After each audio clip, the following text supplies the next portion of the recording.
Hello everyone, welcome back to subject venture. BEd fourth semester के third paper को लेकर के हम आपके समक्ष हैं। इसमें मैंने पाठ्यक्रम विकास की प्रक्रिया के कुछ आधारभूत फैक्ट्स को कलेक्ट करने की कोशिश की है। मुझे उम्मीद है पिछले वीडियोस की तरीके ये वीडियो भी आपके लिए हेल्पफुल साबित होगा। तो चलिए वीडियो को शुरू करते हैं।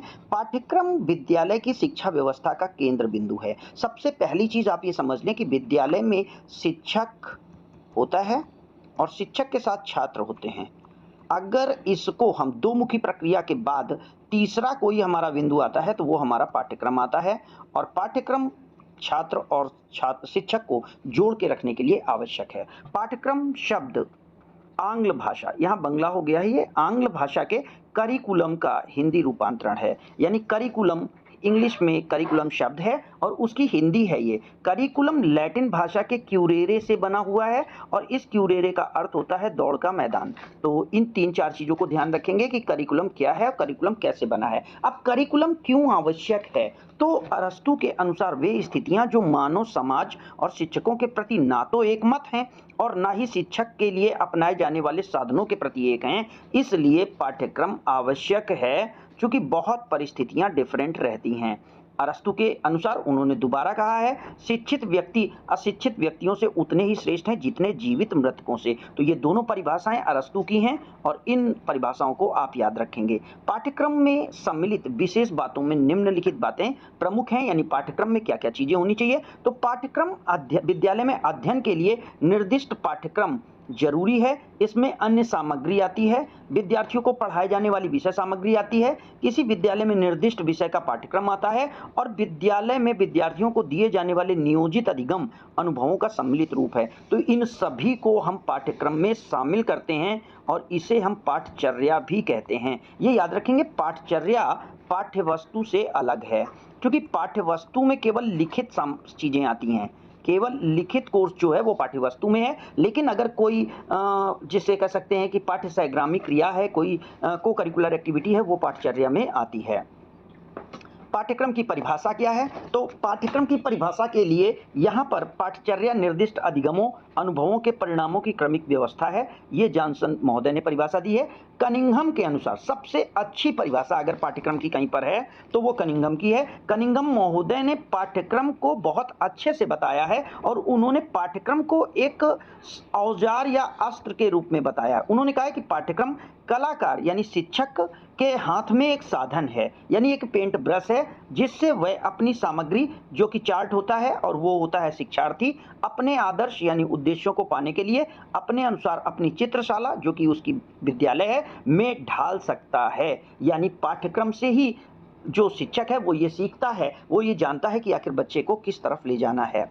और इसके बाद फ्रोबेल महोदय की एक डिफिनीशन है। उन्होंने पाठ्यक्रम को मानव जाति के संपूर्ण ज्ञान और अनुभव का सार समझना चाहिए, ये बात बताई है। डिक्शनरी ऑफ एजुकेशन में को बुक कार्टर के द्वारा लिखा गया है, यानी ये डिक्शनरी ऑफ एजुकेशन एक बुक है और इसे कार्टर महोदय ने लिखा। ये इंपॉर्टेंट बुक के रूप में मुझे लग रही थी, इसलिए मैंने इसका नाम यहाँ पे सम्मिलित करना आवश्यक समझा। प्रोफेसर मुनरो के अनुसार पाठ्यक्रम में भी समस्त अनुभव निहित हैं जिनको विद्यालय द्वारा शिक्षा के उद्देश्यों की प्राप्ति के लिए उपयोग में लाया जाता है। बहुत इंपॉर्टेंट परिभाषा मुझे ये भी लगी।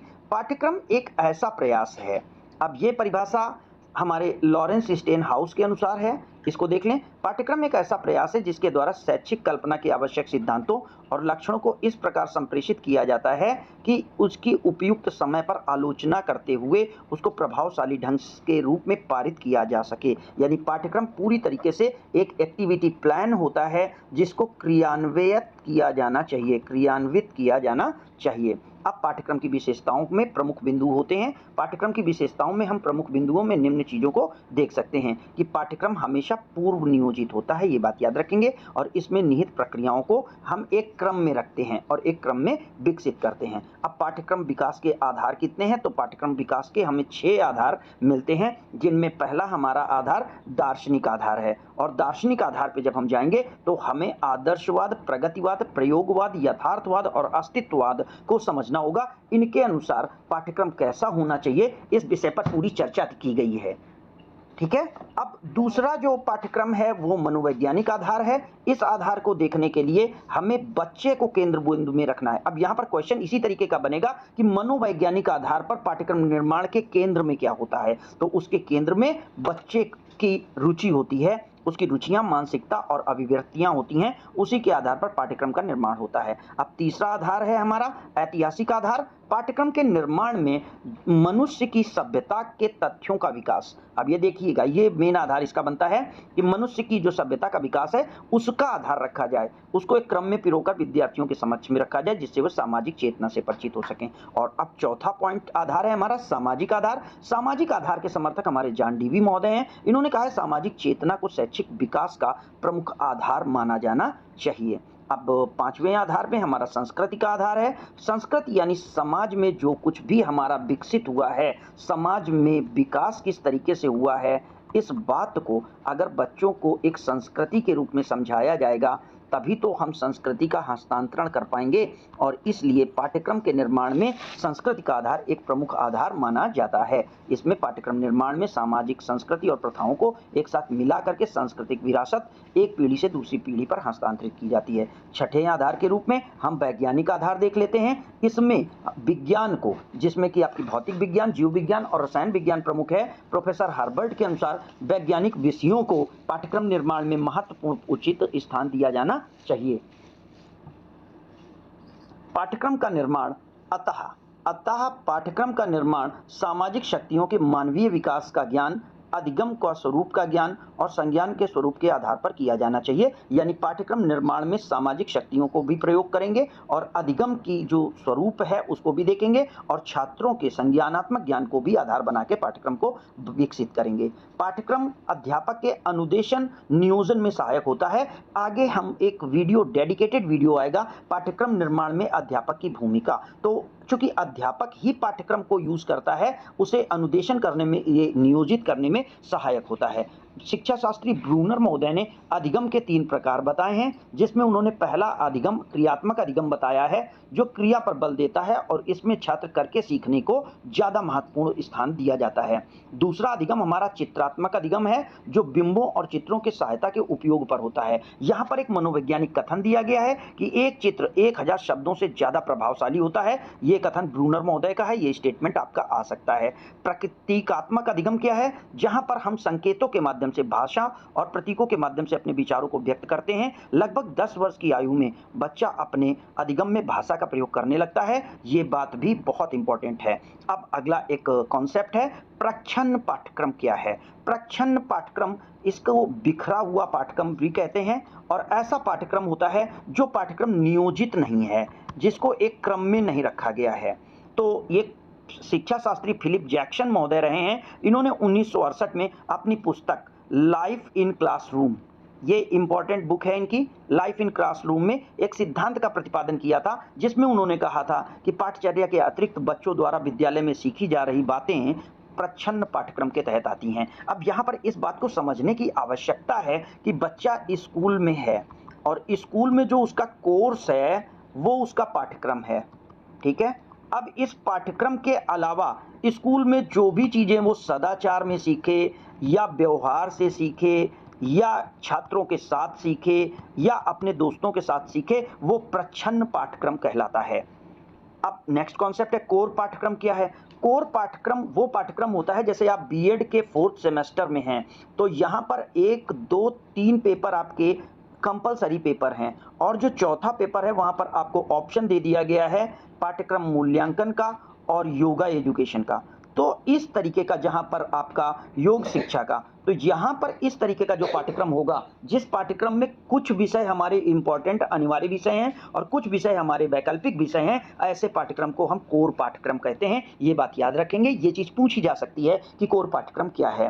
तो पाठ्यक्रम निर्माण की ऐसी प्रक्रिया जिसमें कुछ विषयों को अनिवार्य और कुछ विषयों को ऐच्छिक विषय, यहाँ पे ये अच्छी लिख गया, ये ऐच्छिक विषय हैं, ऐच्छिक विषयों के रूप में रखा जाता है, उसे हम कोर पाठ्यक्रम कहते हैं। इसी पाठ्यक्रम को मूल पाठ्यक्रम भी कहा जाता है। आप अगर पाठ्यक्रम हम फॉलो करते हैं तो उसके हमारे लाभ क्या होंगे? शिक्षण व्यवस्था व्यवस्थित चलती है, इसके लगभग 5 या 6 लाभ प्रमुख हैं। शिक्षा के उद्देश्यों को प्राप्त करने में सहायता मिलती है, विद्यालय में अनुशासन और साधनों का सही प्रयोग संभव होता है, समय और शक्ति का सदुपयोग होता है और छात्रों को आवश्यकता पूर्ति में सहायता मिलती है। यानी छात्रों की आवश्यकता की गणना उसका ज्ञान शिक्षक को होता है और उसके आधार पर ही वो ऐसा काम करता है। रॉस महोदय के अनुसार पाठ्यक्रम में ज्ञान, संवेदना और भीम विकास का यानी भाव विकास का होना आवश्यक है। पाठ्यक्रम की प्रक्रिया और इसके सोपान। अब पाठ्यक्रम को निर्माण करने में कौन कौन सी प्रक्रियाएं चलेंगी और क्या सोपान होंगे, बहुत इंपॉर्टेंट बात है। इस पर व्हीलर महोदय ने अपनी पुस्तक करिकुलम प्रोसेस, तो एक तो यहीं पर क्वेश्चन बन सकता है कि इनकी व्हीलर महोदय की पुस्तक क्या है, इसमें पाठ्यक्रम निर्माण के इन्होंने कितने सोपान दिए हैं, तो इन्होंने 5 सोपान दिए हैं। सोपान को हम चरण कहते हैं।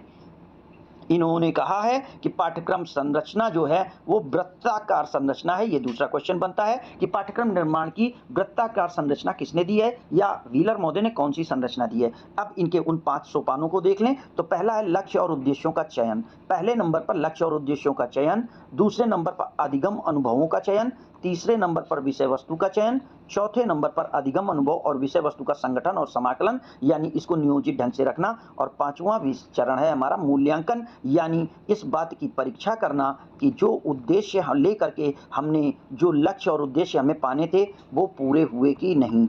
इस तरह से अधिगम के जो पाठ्यक्रम संचालन के लक्ष्य हैं वो 5 स्तरों पर रहेंगे। आदर्शवादी पाठ्यक्रम लक्ष्य, अब बात आती है किस तरीके का पाठ्यक्रम कैसा होगा, तो जब आदर्शवादी पाठ्यक्रम देखेंगे तो ये लक्ष्य, सभ्यता और संस्कृति को प्रतिबिंबित करता है। पाठ्यक्रम निर्माण में अधिगम अनुभवों के चयन को लेकर बर्टन महोदय हैं, इन महोदय ने व्हीलर महोदय के विचार यानी बर्टन महोदय और व्हीलर महोदय इन दोनों के विचार पाठ्यक्रम निर्माण में बहुत ही प्रासंगिक हैं, बहुत ही उपयोगी हैं। बर्टन महोदय ने पाठ्यक्रम में अनुभव के चयन की 6 शर्तें बताई हैं, जबकि व्हीलर महोदय ने इसके लिए 7 शर्तें बताई हैं। तो किसने कितनी शर्तें बताई हैं पाठ्यक्रम निर्माण के लिए, ये आपके लिए आवश्यक क्वेश्चन हो जाता है। पाठ्यक्रम निर्माण के आधार क्या हैं, आखिर क्यों हम पाठ्यक्रम का निर्माण करें, तो पोषित मूल्यों को हमको बचाना है, आवश्यकताएं पूरी करनी है, समाज के वर्तमान और भावी स्वरूप को हमें देखना है। यहाँ पर इसके मूल्यों को 8 आधारों पर दिखाया गया है, यानी पाठ्यक्रम निर्माण के 8 आधार हैं जो उपयोगी हैं, जो उद्देश्य के रूप में दिखाए गए हैं। इनको 8 भागों में बांटा गया है। शिक्षार्थी की प्रकृति पता चलती है, लोकतांत्रिक नागरिकता की भावी आवश्यकता होती है, पाठ्यक्रम निर्माण से जनमत संग्रह होता है, मानवीय ज्ञान का भंडार बढ़ता है और विषय और अनुशासन की प्रकृति हमें पता चलती है। तो इस तरीके से ये 8 बातें पाठ्यक्रम निर्माण में प्रमुख हैं। अब संपूर्ण ज्ञान को एक पुस्तक में समेटने का काम आज से लगभग 300 साल पहले कमेनियस नाम के शिक्षा शास्त्री ने की थी, लेकिन ये प्रयास सफल नहीं हुआ था। ये क्वेश्चन आपसे पूछा जा सकता है। अब पाठ्यक्रम निर्माण के विभिन्न आधार क्या हैं? पाठ्यक्रम निर्माण के दार्शनिक आधारों में प्लेटो महोदय के अनुसार पाठ्यक्रम कैसा होना चाहिए, तो पाठ्यक्रम की रचना मानव के विचारों, भावों और आदर्श मूल्यों के आधार पर होनी चाहिए। ये परिभाषा प्लेटो की है। रॉस महोदय ने क्या कहा है, पाठ्यक्रम का निर्माण मनोवैज्ञानिक विज्ञान के आधार पर होना चाहिए, यानी छात्र को प्रमुखता दी जानी चाहिए। और यहाँ पर इन्होंने पाठ्यक्रम निर्माण में आदर्शों को प्रमुखता दी है, ये बात याद रखेंगे। नन महोदय के अनुसार पाठ्यक्रम मानव सभ्यता के आधार पर पाठ्यक्रम निर्मित होना चाहिए। प्रकृतिवाद के अनुसार पाठ्यक्रम की रूपरेखा व्यक्तिगत योग्यताओं और बच्चे की रुचियों के आधार पर हो, यानी पाठ्यक्रम की रूपरेखा व्यक्तिगत विभिन्नता के आधार पर बालक की नैसर्गिक रुचियों, योग्यताओं और स्वाभाविक क्रियाओं के अनुसार तैयार की जाए। प्रायोजनवाद क्या कहता है, तो प्रायोजनवाद जैसा कि आप जानते हैं उपयोगिता पर बल देता है, तो इसके अनुसार पाठ्यक्रम वही होना चाहिए जो हमारे लिए उपयोगी हो। तो पाठचर्या बाल केंद्रित होनी चाहिए और उपयोगिता के सिद्धांत को ध्यान में रख करके पाठ्यक्रम के आधार पर अनुभव और विषयों को स्थान मिलना चाहिए। यथार्थवाद रियलिज्म क्या कहता है, वो कहता है साहित्यिक ज्ञान की अपेक्षा भौतिक विज्ञान को अधिक महत्व दो, यानी क्या होना चाहिए की जगह आप क्या है पर ज्यादा बल दें, यानी सत्यता पर आधारित होना चाहिए। इनके अनुसार पाठ्यक्रम सत्य होना चाहिए।